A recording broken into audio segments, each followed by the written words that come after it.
rocking around the Christmas tree. Let the Christmas spirit ring. Later we'll have some pumpkin pie and we'll do some caroling. You will get a sentimental feeling when you hear voices singing, let's be jolly. Deck the halls with boughs of holly, rocking around the Christmas tree. Have a happy holiday.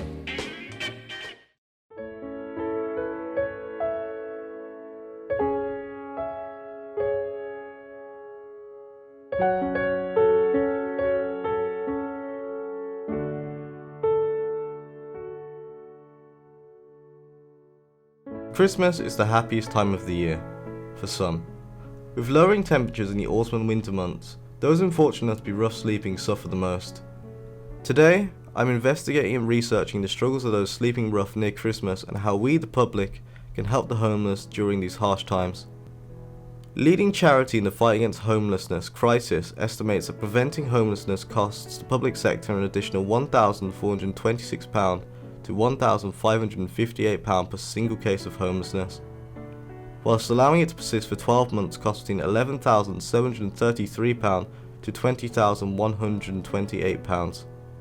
These costs from allowing it to persist stem from such things as temporary accommodation, often for extended periods of time, accident and emergency visits, and long hospital stays. To put this into perspective, Crisis studies further show that people living on the streets are almost 17 times more likely to be victims of violence, with 8 out of 10 having dealt with some form of violence. Recent estimates from other notable charities such as Shelter estimate there are 280,000 homeless in the UK, and that means a lot of people who need our help. I started my investigation into homelessness by contacting a local Birmingham charity named St Basils who help the homeless youth. I wanted to find out more about homelessness and this charity, so I went and visited a member of staff named Barry.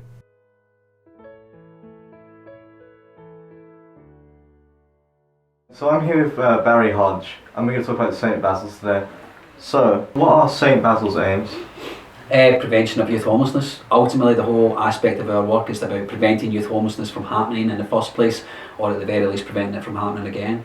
We do that not just by putting a roof over someone's head, but making sure that young people are prepared for independence, prepared to be able to have all the things that they need, so they don't need St Basil's and they don't need anybody else.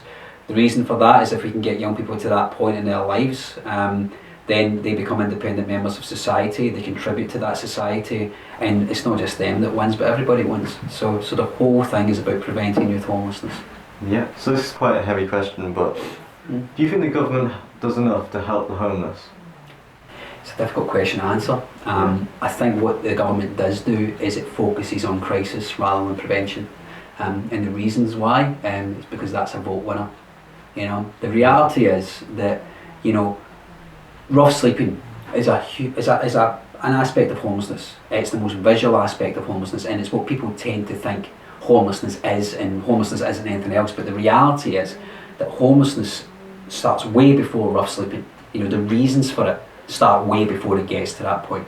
Yeah. And we only ever tend to deal with the fire after it's broke out. We don't work on preventing the fire from starting in the first place. So the government will always focus on crisis rather than prevention. And they throw a lot of money at that. But the problem is that until we start moving this issue upstream, and by that I mean stopping it getting to the point where it turns into the river rapids and it goes over the waterfall, it needs to start way earlier than that. And that's what the government needs to do. They need to start focusing more on prevention, because that's the only way that you will stop those crisis points, you know, is by focusing on stuff before it gets to that point. So we talked about how the government can help people, but how can the public help the homeless? The public, it's a very difficult one, that. I mean, there's the operational side of kind of what they can do. I mean, there's a website called Homeless Link. Now, if you ever see anybody in the streets, go to Homeless Link. You know, you can report it. Now, one of the things I should say is that most of the support services are fully aware of everybody that's on the streets. There are people who will come onto the streets that will be new, but you know, take an organisation like St Basils, we have an outreach team. They go out every single day and they find people on the streets, and it's their job to go and talk to them, support them, hopefully get them into the support that they need at that point in time. Now, the reasons that people still remain in the streets are very complex. The reality is a lot of people are not ready for the support yet, and not ready to sort of engage with services like ours or crisis shelter or whoever else it may be. But for the public, logistically, that's how you would report it. You go onto a website and you report that there's an individual you've seen there. Giving money to people on the streets is something that we would never encourage. And the reason for that is quite simply that you have no guarantees that money is going towards something positive. That's the reality of it. And I think people get a little bit shocked when they hear people like me say that, but that's the truth. Let's just be blunt with one another. Is that usually the people who are on the streets are either entrenched rough sleepers, people in desperate need and dire need, who are perhaps self-medicating, who perhaps have mental health issues. But reality is that if you're giving them money, you're feeding the issue, you're feeding the problem. That is it.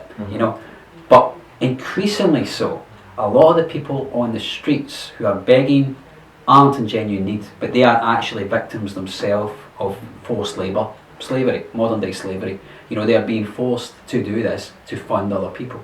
So this is something that people tend to not realise. So we would never encourage that. Giving foods to people on the streets, again, that's a great and lovely thing to do, but there are so many incredible organisations that are going onto the streets to give people food, and we know them all and that they're wonderful. Barry and I spoke for longer, and I felt much more educated on the topic of homelessness. If there was one thing I took away from my talk, it would be that prevention is key and stopping the problem at the source is most effective. Furthermore, as Barry mentioned, I wanted to see the work of the charities that feed the homeless firsthand, so I got into contact with another Birmingham-based charity, A Hart, and what I saw next truly shocked me.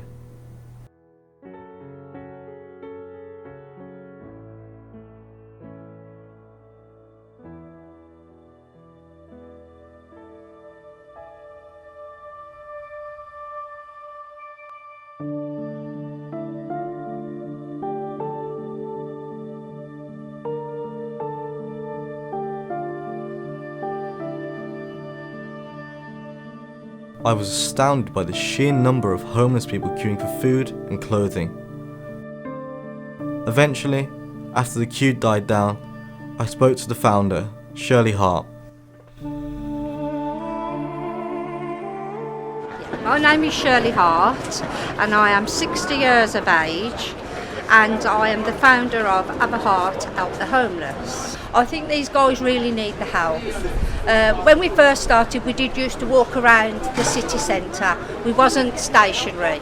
We walked all the way around with trolleys giving out. We started off with about 2 trolleys, tea, coffee, sandwiches, and then we expanded to the hot food and the trolleys we got more trolleys. And then it was it just before COVID? Yeah. We decided to come stationary.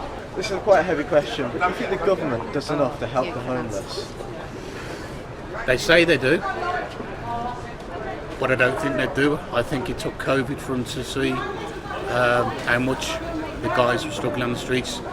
Then all of a sudden they found rooms for them in hotels, and then they put a group together to supposed to find them accommodation. But these accommodations are HMOs, hostels. They're not just like put into homes, normal homes like everybody else. They're put into these hostels, HMOs. They don't know who's there. You can put a recovering drug addict with people who are still taking drugs and alcohol. So that is not the environment that they want to be in, and they'll end up back out on the streets again. How can the public help the homeless? By not turning your nose up at them. Yes. There is some that play on it. There is some that are not legit. We've learned who is, who hasn't. Yes. And we always say, and the ones who, we always say, don't give them money. Yeah. Offer them food. Get in touch with other organisations who can give you details of who they can get in touch with, which is Street Link, and they will actually come out and they will see what help they need. So you can pass it on to those. After seeing the incredibly eye-opening work of Shirley and the charity, there was only one thing left to do. I wanted to get a real perspective from someone living on the streets, and so I set up an interview with a local homeless person, one who I had seen in my area for many years and knew was truly sleeping rough. So I'm here with Jay. Jay, and how Yeah. old are you? 41. Okay. So, what would you tell us a bit about your story? I've been in care since I was like before I was adopted. I was adopted when I was like 5 years of age, into a good family. It's the best thing that happened to me, to be fair. But they moved away when I was like 15, and then I ended up in YMCA's in West Yorkshire, which weren't too good, and they didn't really have a lot of support with the housing.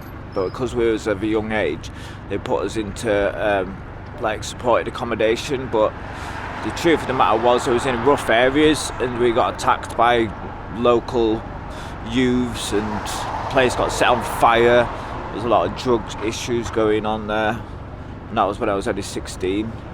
I managed to get myself back on my feet. Got work and stuff up until I was about 27. Hello, love. Hello.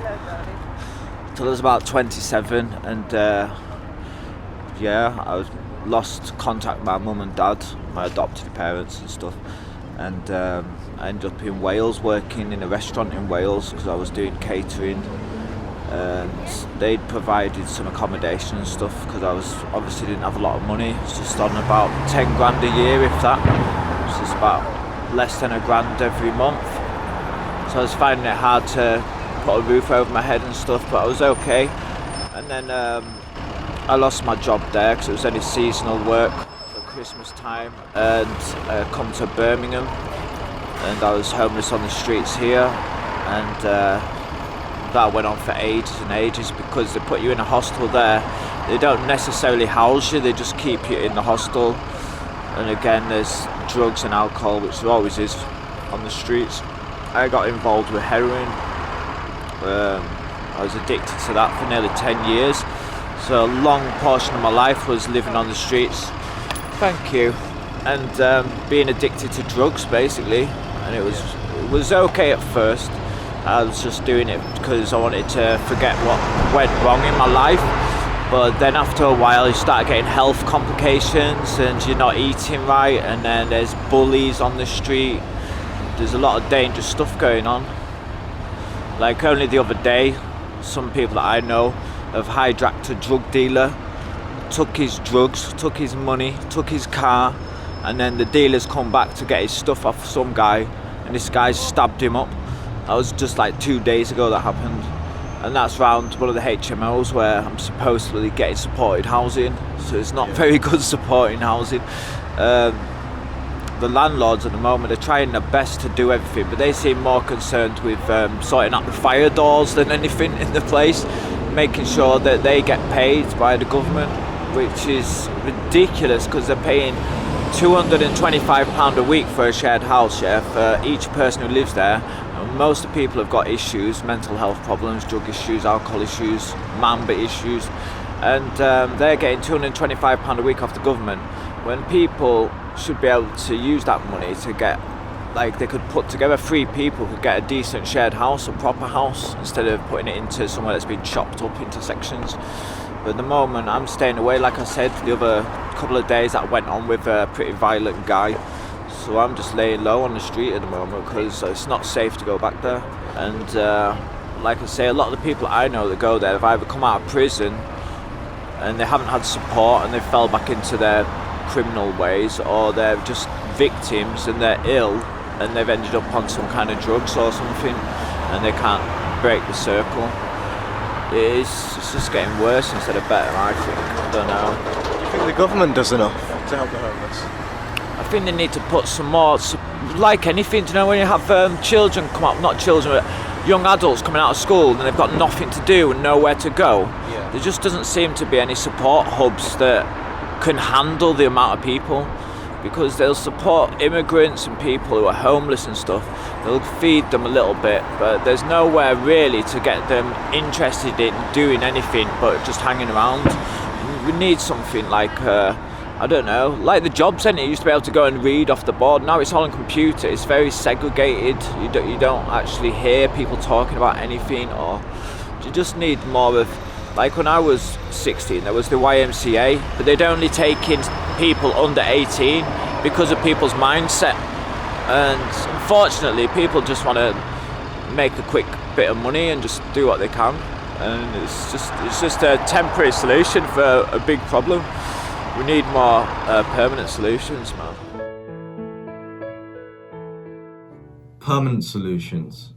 After speaking to Jay and learning his first-hand accounts of violence and drug abuse on the streets and in the government-funded hostels where drug abusers were potentially put together with reforming drug addicts. Bringing it back to the question asked at the start of this investigation, what can we the public do to help the homeless? Well, for one, you can always assist charities like Have a Hart and St Basils in their work by simply donating, and all the links will be in the description down below if you'd like to donate or if you need their assistance. Secondly, you can always give food to a homeless person because you just might make their day. And thirdly, just talk to them. Just humanise them, because the homeless are made to feel so invisible, and we should be doing more to protect everyone regardless of their living situation, with suicide rates so prevalent this time of year. That's the best message I can give, and thank you.